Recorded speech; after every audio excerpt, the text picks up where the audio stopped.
There are 23,000 separate burial sites for the nearly 1.7 million British and Commonwealth soldiers buried around the world. The largest of these anywhere in the world is Tyne Cot Cemetery here on the Passchendaele battlefield. That name, Tyne Cot, is said to have come from the Northumberland Fusiliers, who noticed a resemblance between the German concrete pillboxes here and the typical Tyneside workers' cottages, Tyne Cots. This area contained several German bunkers which were captured by the 3rd Australian Division during the battle for Passchendaele. One of those bunkers was unusually large, and it was used as an advanced dressing station after its capture. From October the 6th of 1917 until the end of March 1918, over 300 burials were made on either side of the bunker by the 50th and 33rd Divisions and by a few Canadian units.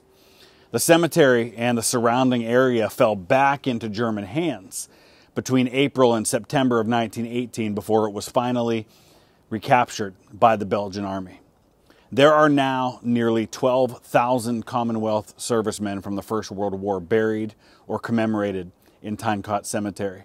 Over 8,000 of those burials remain unidentified. But there are also special memorials to more than 80 casualties who are believed to be among those.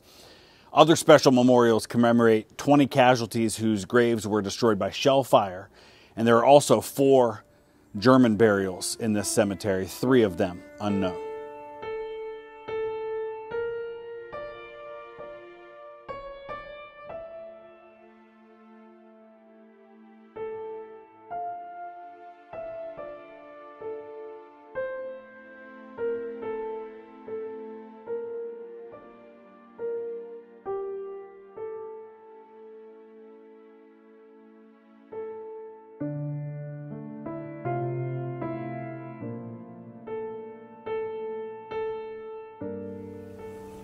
Christopher Hartley, age 31. As you walk up to the Tyne Cot Cemetery, you hear the names being read. The names and the ages of the men who fell here. It's quite something, and it's really kind of the first thing you notice before you even arrive at the visitor center. G.S. Waterman, age unknown.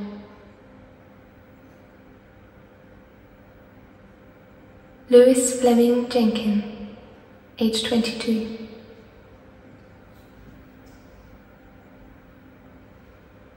Reginald Ryman, age 20.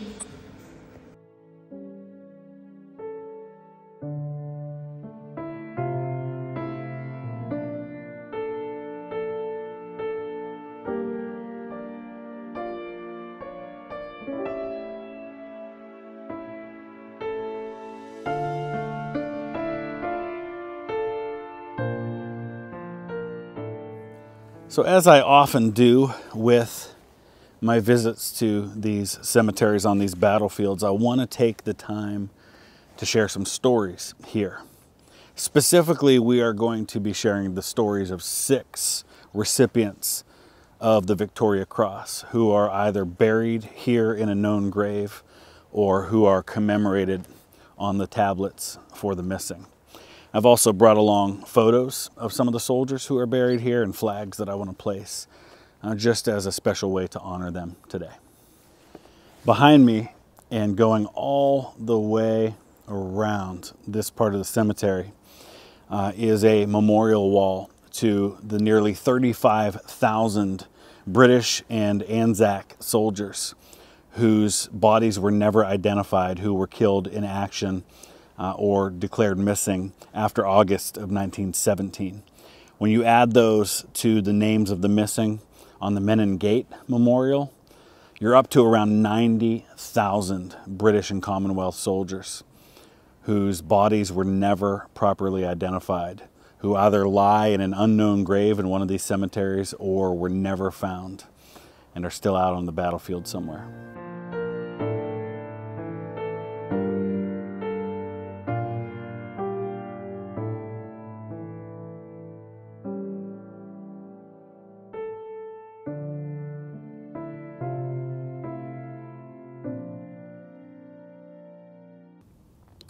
Ernest Seaman originally served as a baker in the British Army Service Corps before being allowed to join the front lines with the 2nd Battalion Royal Inniskilling Fusiliers near the end of the war.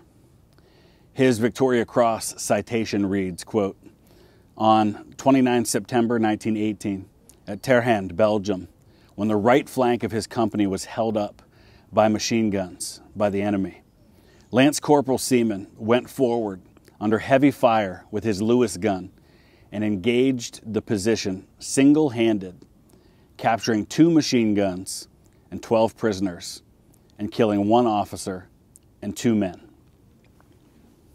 Later on in the day, he again rushed another machine gun post, capturing the gun under very heavy fire. He was killed immediately afterwards, but it was due to his gallant conduct that his company was able to push forward to its objective. His body was never identified, and so he's remembered today on this tablet of the missing."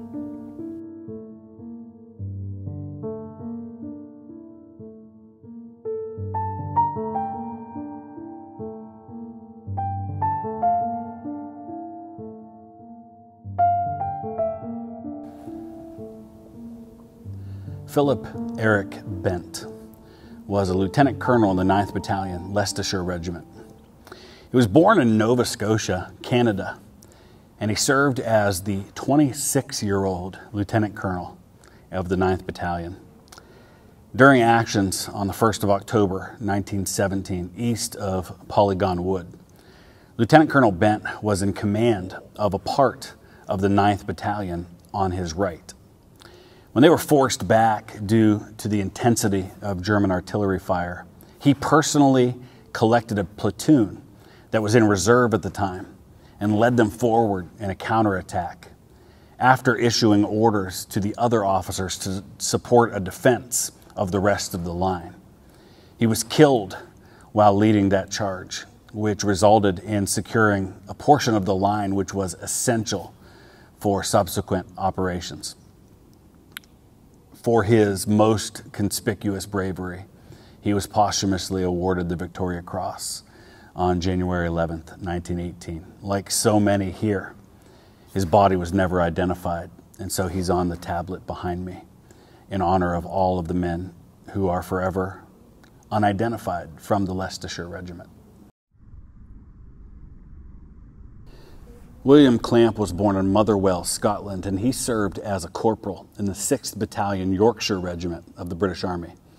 In actions at Polkapelle on October 9th, 1917, Corporal Clamp rushed a German machine gun and captured 20 prisoners. He brought them back to the rear and then returned again to the front. He continued forward, leading others to another enemy position when he was killed by a sniper.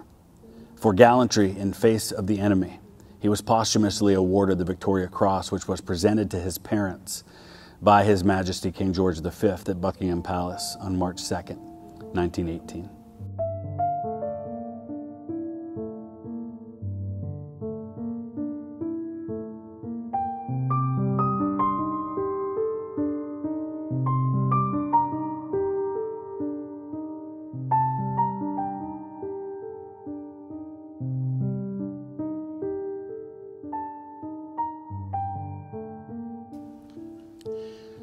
Sergeant Lewis McGee was born in Ross in Tasmania, and he was a member of the 40th Battalion of the Australian Imperial Forces. On October 12, 1917, his company was stopped by machine gun fire from a concrete pillbox. On his own, he single-handedly rushed the position armed only with a revolver, shot several of the crew, and captured the rest. He then reorganized the remnants of his platoon and enabled the advance to proceed on to success. He was killed in action later on in the fight, and for his bravery, he was posthumously awarded the Victoria Cross in November of 1917. Now you notice that unlike the other sections of the cemetery, these graves are not neatly spaced in a row. They're often bunched together. There are several names on some of these markers. This one here says 8 unknown soldiers of the Great War plus 4 Australian soldiers. And what that tells us is that this is the original section of this cemetery. These are the initial graves who were placed here when this bunker, which is under this marker here, was being used as a forward hospital, basically a dressing station, a place to stabilize men as best you could before you got them back to a better aid station. And then the other graves were eventually brought here from other places. Yeah, here it says this was the Tyne Cot blockhouse captured by the 3rd Australian Division, 4th October, 1917. That was on the final push to Passchendaele. You know, walking through this cemetery is just such a great reminder of the international makeup of these British and Commonwealth forces. We often just lump them all in as the British or the British Empire. But I just walked down a single row of graves here at Tyne Cot, and I saw South Africa and Canada and Australia and New Zealand and Ireland, and then all manner of different counties in England, but then also Scotland. And of course there were Indian troops that fought here as well, and there were troops from various nations in Africa fighting particularly with the French. It really, truly was a world war here on the Ypres salient. And here we have the only named German soldier in this cemetery killed on 4th October 1917, plus an unknown burial as well. And then there are others.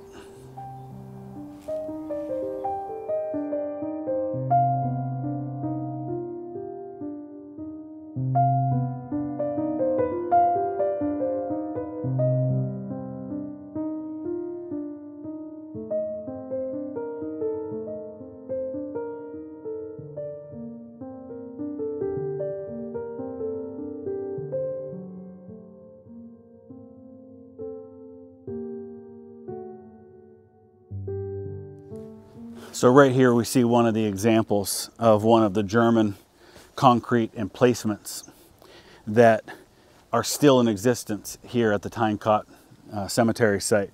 And they're built pretty darn solid. I mean, they've got some damage, but these are 100 years old. And I mean, they are solid inside of there. It's really quite impressive that even with all of the action that happened here, these things are as intact as they are.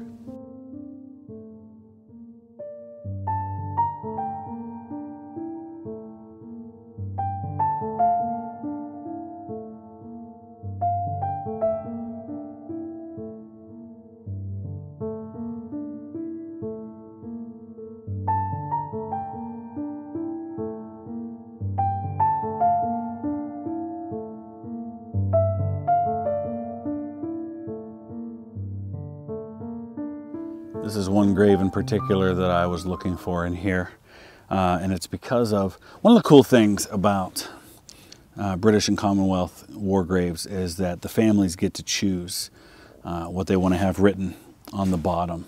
They also have these personalized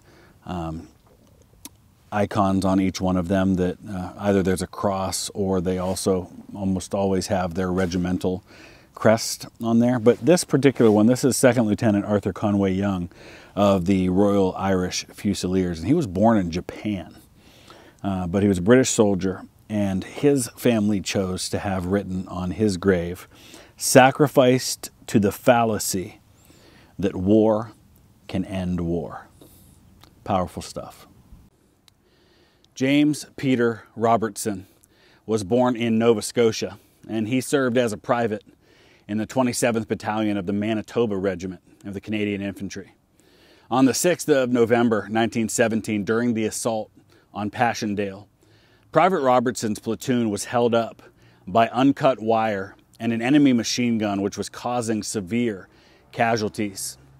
On his own, he rushed the machine gun, and after a desperate struggle with the crew, he killed 4 and then turned the gun on the remainder who were running toward their own lines. He inflicted more casualties among the enemy, and then he led his platoon to the final objective while carrying the captured machine gun. Once at the objective, he once again got the machine gun into action, firing on the retreating enemy and suppressing the fire of enemy snipers. Later on, during the battle, when two of his comrades were badly wounded in front of his trench, Robertson went out and carried one of them to safety under severe fire. He was killed just as he returned with the second man. For his most conspicuous bravery, he was posthumously awarded the Victoria Cross on January 11th, 1918.